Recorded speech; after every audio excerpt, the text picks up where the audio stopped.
तो बच्चों आज का टॉपिक जो है इंटीग्रेशन है, और इंटीग्रेशन में इंटीग्रेशन सब्स्टिट्यूशन के इंपॉर्टेंट क्वेश्चन इनमें अक्सर प्रॉब्लम आती है, लेकिन ये बेसिक क्वेश्चन है इंटीग्रल के, और ये जनरल क्वेश्चन बच्चों को जब आते होंगे तभी कुछ बड़े क्वेश्चन यानी integration by part, integration by partial fraction, integration आगे जब बढ़ेंगे तो इंटीग्रेशन में इम्प्लिसिट फंक्शन, इस तरह के कुछ क्वेश्चनों को हमको करने से पहले सब्स्टिट्यूशन मेथड अच्छे से आना चाहिए। अब तरीका क्या है कि ये क्वेश्चन आपके सामने दिया, आपने इसका इंटीग्रेशन करना है, लेकिन आपने किसी का भी फार्मूला जो डिफरेंशिएशन होता है उसका नहीं पढ़ा होगा, तो आप सबसे पहले ध्यान दो कि करने का तरीका क्या होता है, सब्स्टिट्यूशन मेथड से कैसे करते हैं।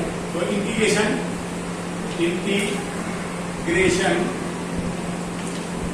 Bye substitution method, by substitution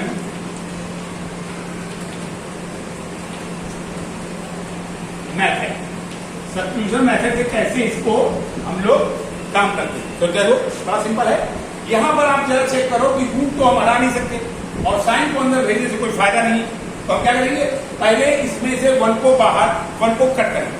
क्या आएगा, हमको मालूम है sine x root over cos two x का फार्मूला वो यूज करो जिससे वन कैंसिल हो जाए। तो मुझे मालूम है कॉस टू एक्स का हाफ इंगल फार्मूला है two cos square x minus one into d x. तो ये फार्मूला आपका निकल के आ गया साइन एक्स अंडर रूट 1 से 1 कैंसिल, और यहाँ पे आ जाएगा 2 cos square x D x.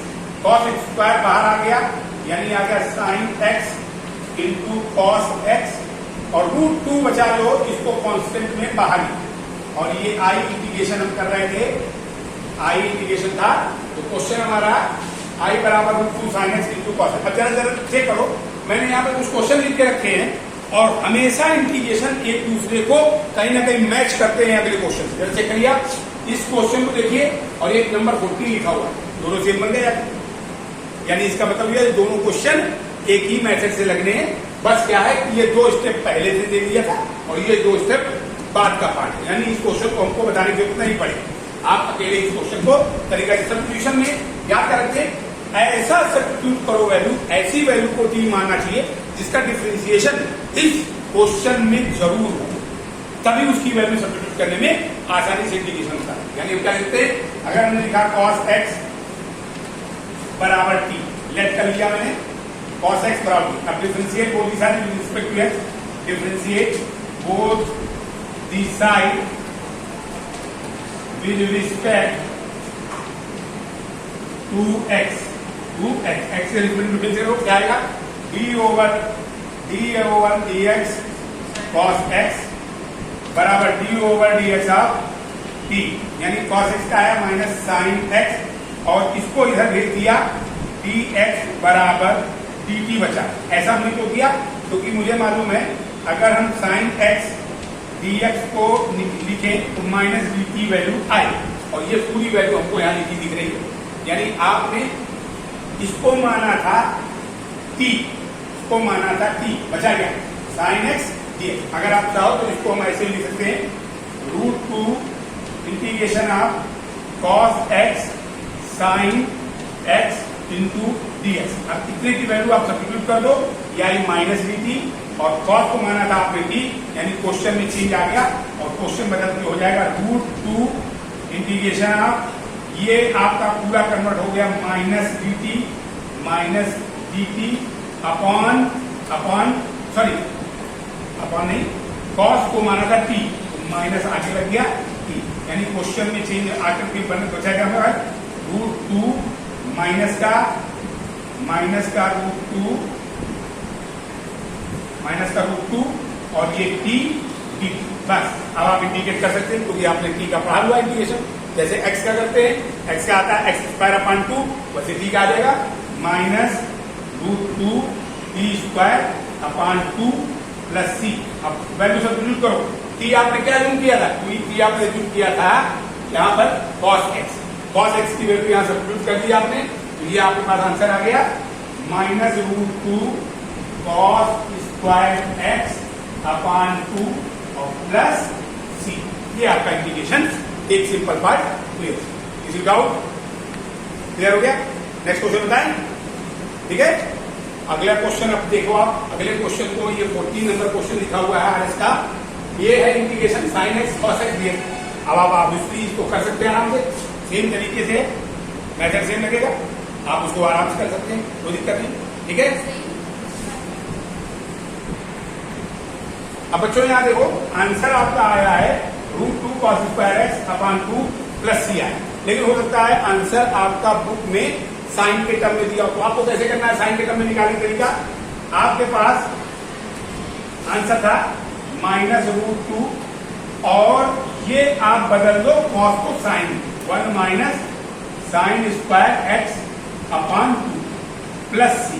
अब आप इसको खोल दो तो आ जाएगा आपका -√2 और +√2 साइन स्क्वायर एक्स और 2 का अलग अलग डिवाइड मार, 2 नीचे जो था अब अलग अलग डिवाइड कर, ये आ गया 2 अपान में आ गया 2 प्लस।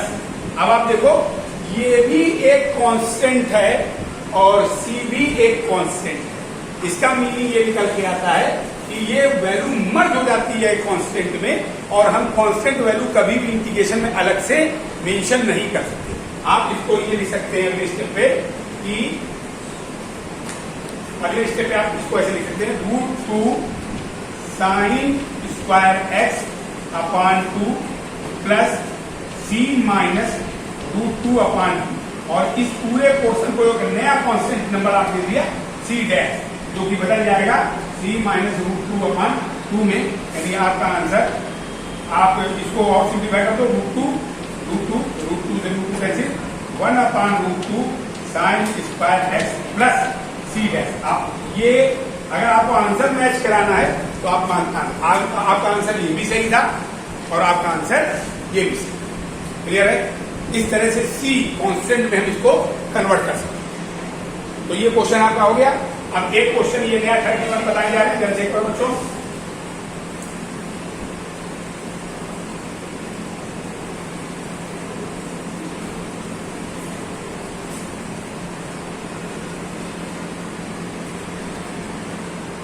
क्वेश्चन पे चेक करते हैं, ये आपका हो ही जाएगा, कोई दिक्कत नहीं। 31 क्वेश्चन पे आते हैं। 31 क्वेश्चन में आरएस का है और integration of dx upon e⁻x plus e⁻−। अब आप यहां देखो, यहां पर आपने ऐसा कोई फार्मूला नहीं पढ़ा है जिसमें डिफरेंशिएशन में direct answer 1 upon e⁻x plus e⁻−x 1 upon में करके आए। तो पहला काम हमारा होना चाहिए, how can we convert in the form of formula of integration. हम इंटीग्रेशन के फार्मूले में कैसे लाएंगे जिससे कि हम इंटीग्रेशन कर सकें। तो हमने देखा यहाँ पे आ रहा है e⁻x और e⁻−x। अब देखो सब्स्टिट्यूशन कितना बेहतरीन मेथड है, जिसको हम अगर सही से समझे तो बड़े आसानी से क्वेश्चन को सोचा जा सकता है। हम सबसे पहले काम करेंगे e⁻x को पॉजिटिव में लिया, यानी कि क्या है हमारे पास dx I equal to dx whole upon e⁻x plus 1 upon e⁻, plus LCM ले लो बेटा, एलसीएम लेके ही आपके पास आया dx, नीचे एलसीएम आएगा e⁻x एलसीएम e⁻x में 2 आए, यानी कि e⁻2x मल्टीप्लाई करोगे पावर ऐड हो जाती है और ये आ जाएगा ये, और प्लस अब ये रेसिक होकर होकर ऊपर चला जाएगा मल्टीप्लाई में, तो अगला स्टेप आपका हम हटाए देने यहाँ से, ये आपका आ जाएगा e⁻x। अब देखो हो गया, आसान हो गया। क्यों? अपडेट करना कितना आसान हो गया। हम इसको लिख सकते थे e⁻2x को लिखने का तरीका देखोगे तो e⁻2x को लिखने का तरीका है e⁻x का होल स्क्वायर। आप इसको खोलोगे यही है।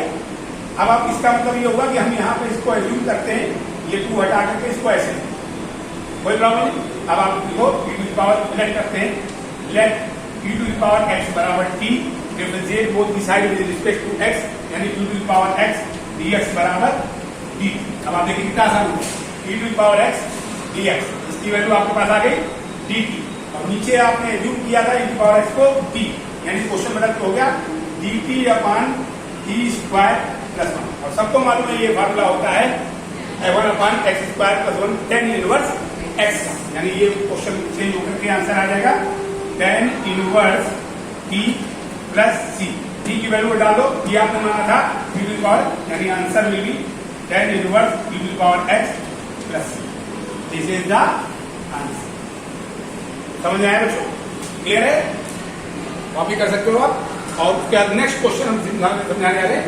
ये बेहतरीन क्वेश्चन है और ये एनसीईआरटी में भी आपके एक्सरसाइज में दिया हुआ है, और इस क्वेश्चन को करने के लिए थोड़ी सी टेक्निक का इस्तेमाल करते हैं, वो हम अगला क्वेश्चन बताने जा रहे हैं। नेक्स्ट क्वेश्चन में आपके सामने एक क्वेश्चन, ये अच्छा क्वेश्चन है, थोड़ा सा ध्यान देना, बड़ा इंपॉर्टेंट है। सीबीएसई में 1 नंबर में आता है, यूपी बोर्ड में ये 2 या 3 नंबर में कभी कभी क्वेश्चन डालते हैं, ठीक है ना। बस अकेले क्या है, आपको ध्यान देना है कि हमको किस तरह से इसको मैनिपुलेट करना है और इंटीग्रेशन करने लायक बना देना। यानी ये आर एस अग्रवाल का 65 क्वेश्चन होना चाहिए, और ये क्वेश्चन 65 आर एस अग्रवाल में आप देख सकते हैं। Integration of 1/x root over x power 4 - 1। जरा समझने वाली बात ये है, यहां पर अगर आप इसको ये लिख देते, जरा चेक करना, सोचने का क्या प्रोसेस होना चाहिए। अगर आपने x की पावर 4 को d माना तो इसका कोई फायदा नहीं है, तो जरा चेक करो, देखते जरा फायदा है कि नहीं। डिफरेंशिएट करते हैं लेट करके, 4x³ -1 का 0 हो गया और dt/dx, ये आपके पास आ गया 4x³ dx बराबर 0। यहाँ पे ऐसी कोई वैल्यू हमको लिखी दिख नहीं रही फिलहाल, यहाँ पर ऐसी कोई वैल्यू आपको दिख नहीं रही, लेकिन फायदा हो सकता है हम अगर ये करें कि ये वैल्यू जो हमने मान ली है इसको आप ऐसे ही रखो, और ये वैल्यू आप पुटअप करोगे तो पहले यहाँ x की पावर 3 बनाओ, तो आपने अपने मन से x³ का ऊपर मल्टीप्लाई किया और x³ का नीचे मल्टीप्लाई किया, दोनों तरफ ऊपर नीचे x³ का मल्टीप्लाई किया।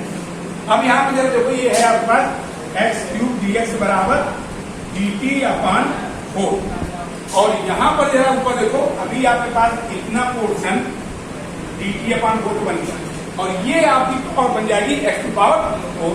क्या बन जाएगी? x power. अब आप इसको चेक करो तो ये बन के निकल के आएगा dt/4, और x² पावर 4 को आपने यहां से वैल्यू निकाल दो, पावर t - 1 आए, t+1 आए, x पावर 4 बराबर t+1, तो ये वैल्यू नीचे आ रही है, x पावर 4 की वैल्यू t+1, और ये आपका आ गया √3। अब जरा ये भी देखो, ये तो अलग अलग करने में आपको पार्शियली दिक्कत आएगी, हालांकि पार्शियल फ्रैक्शन से इसको कर सकते हैं अलग अलग, लेकिन फिर भी एक समस्या है कि इसको अगर इस तरह से करेंगे तो हमारे लिए मेथड लंबा हो। तो ऐसा बिल्कुल मत सोचना कि क्वेश्चन अगर ऐसे नहीं हुआ तो हमको दोबारा ट्राई नहीं करना चाहिए, हमको दोबारा से फिर से कुछ कोशिश करनी चाहिए कि हम और क्या अच्छा बनाएं।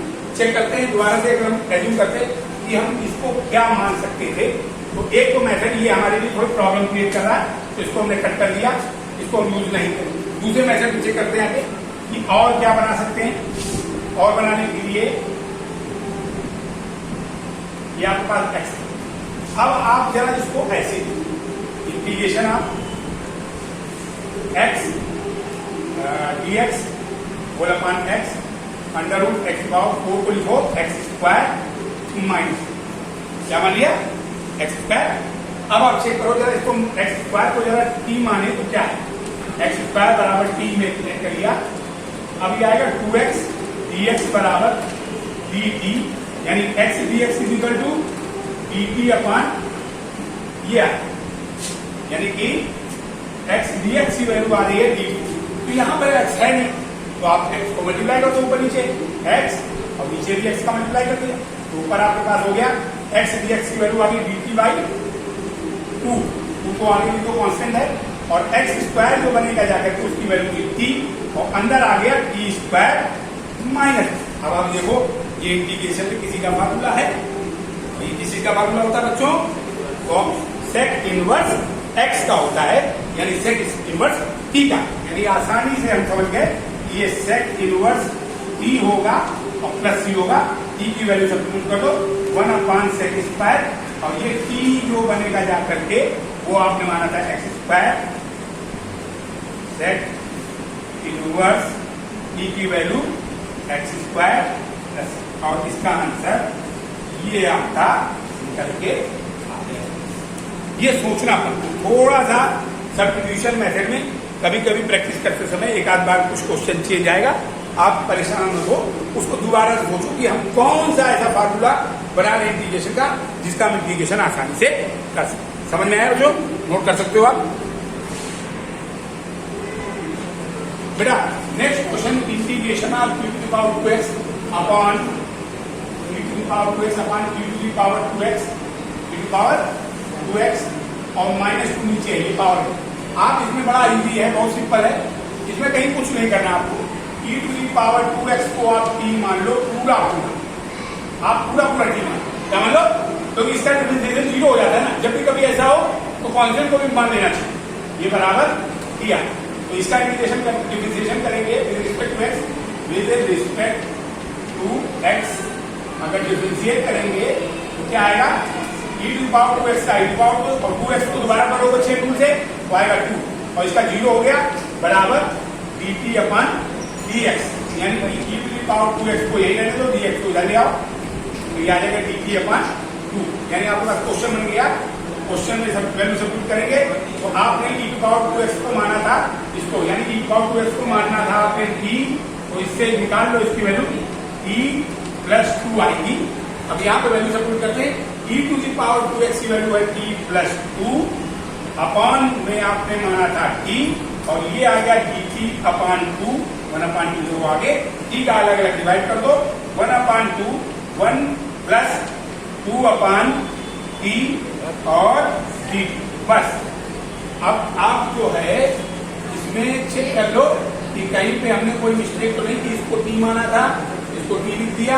अच्छा ठीक है, ये वैल्यू जब डिफरेंशिएट करी थी हमने तो ये वैल्यू इसकी ये आएगी बच्चों, ये वैल्यू आएगी, यानी e to power 2x dx value dt upon, यानी ऊपर वाले पोर्शन में ये मिस्टेक हुई है उसको करेक्शन करो, ये आपकी आएगी dt अपॉन 2 और नीचे आपने माना था t, तो इसका हो जाएगा सीधा सीधा 1/2 log t प्लस c और t की वैल्यू आप सब्स्टिट्यूट कर दो, t आपने माना था e to power 2x minus 2, यानी 1/2 log ऑफ मॉड में लिखोगे आप 2x e to power 2x minus 2 plus, ये आपका आंसर निकल गया। क्लियर है बच्चों, समझ आ गया?